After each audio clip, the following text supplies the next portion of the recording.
V dnevih Heroda, kralja Judeje, je živel duhovnik Zaharija in njegova žena se je imenovala Elizabeta. Oba sta bila pravična pred Bogom in sta živela brez graje po vseh zapovedih in zakonih Gospodovih.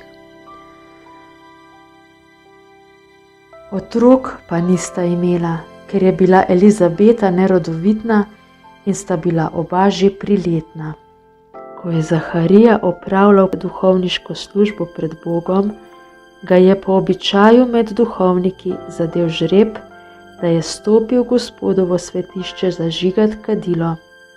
Vsa množica ljudstva pa je ob uri kajenja zunaj molila. Prikaže se mu pa Gospodov angel, stoječ na desni kadilnega oltarja. Ko ga Zaharija zagleda, se prestraši in groza ga obide.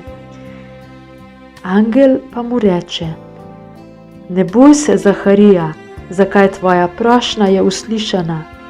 Tvoja žena Elizabeta ti bo rodila sina in daj mu ime Janez. V radost in veselje ti bo in mnogi se bodo veselili njegovega rojstva, zakaj velik bo pred Gospodom.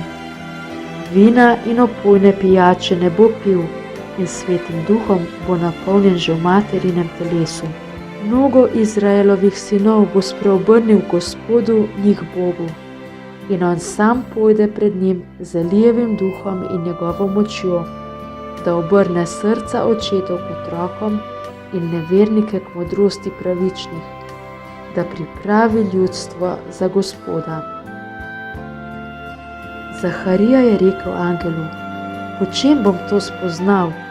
Jaz sem namreč star in moja žena je zelo v letih."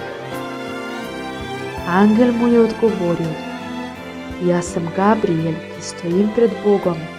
Poslan sem, da s teboj govorim in ti sporočim to blagovest.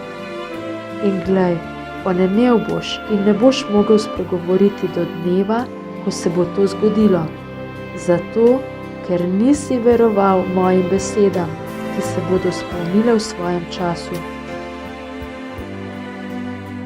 Ljudstvo je čakalo Zaharija in se čudilo, da se tako dolgo mudi v svetišču. Ko je končno prišel ven, jim ni mogel govoriti in spoznali so, da je v svetišču videl prikazen. Dajal jim je znamenja in ostal nem. Ko so se pa dopolnili dnevi njegove službe, je šel na svoj dom.